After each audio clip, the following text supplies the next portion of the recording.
Atenção em imagem ao vivo para você agora, o relator dessa PEC do estouro, o relator do orçamento, fala agora ao vivo para você na CNN Brasil.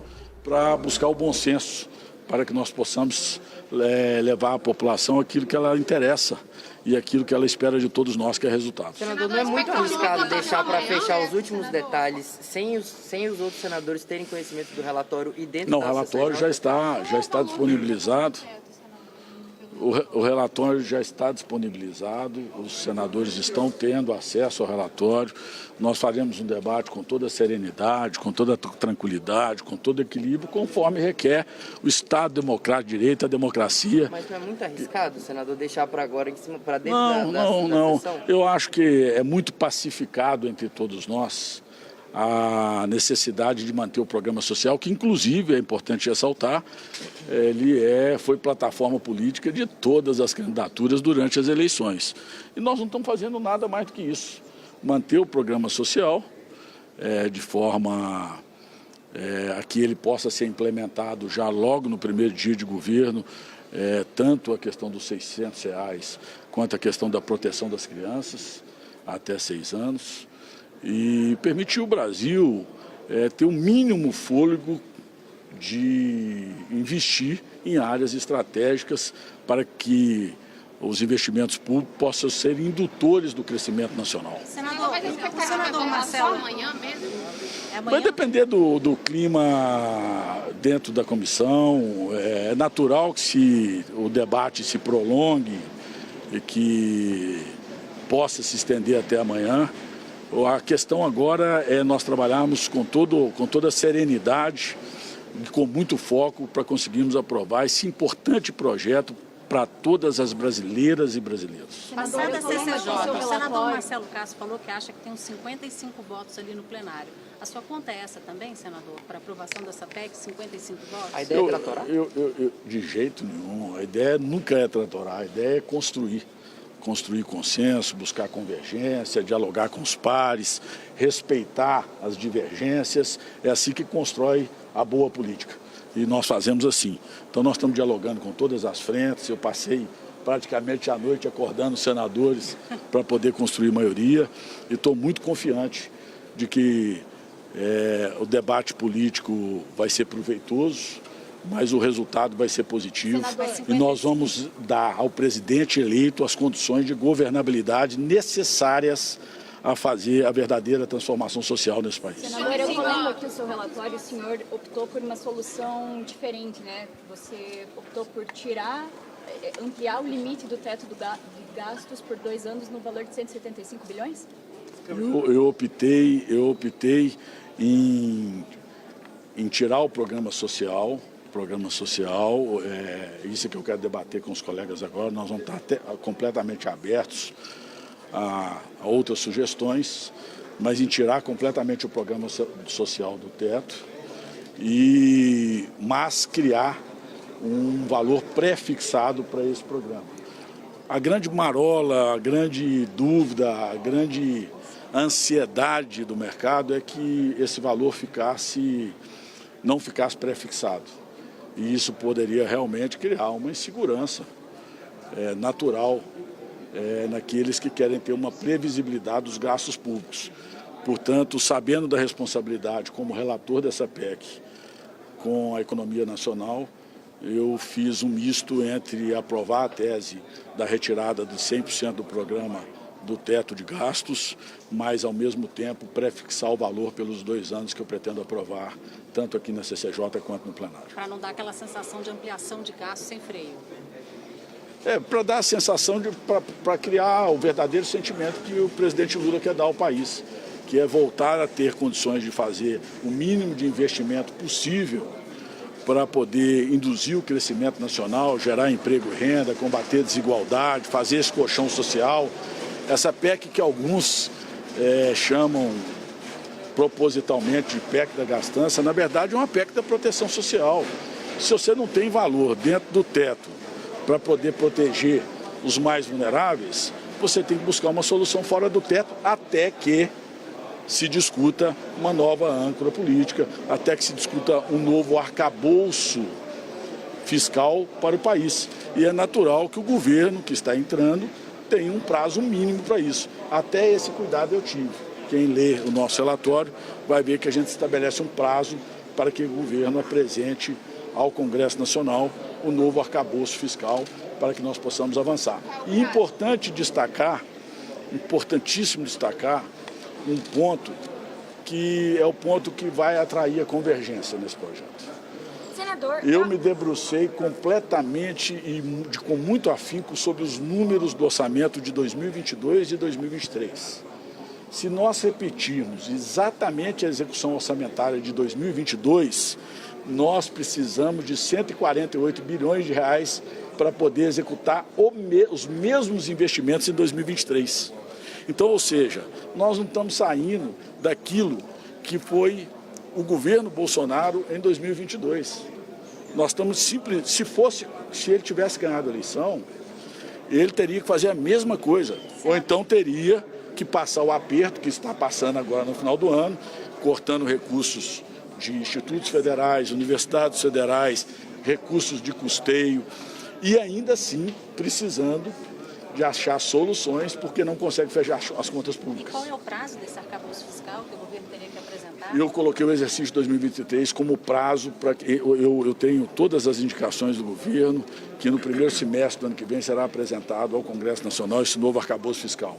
Mas eu preferi ser prudente e colocar o exercício de 2023 como prazo máximo que o governo apresente todo o arcabouço fiscal para que nós possamos aí sim termos um novo parâmetro de uma política econômica progressista no país. Senador, pode votar depois, né?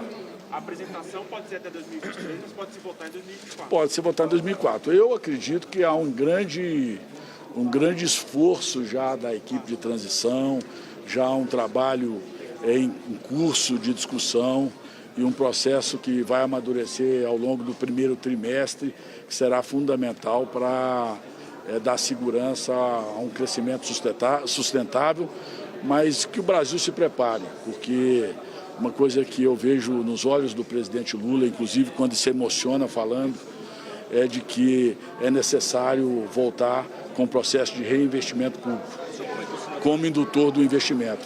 Mas fará isso com toda a responsabilidade, tenho absoluta convicção.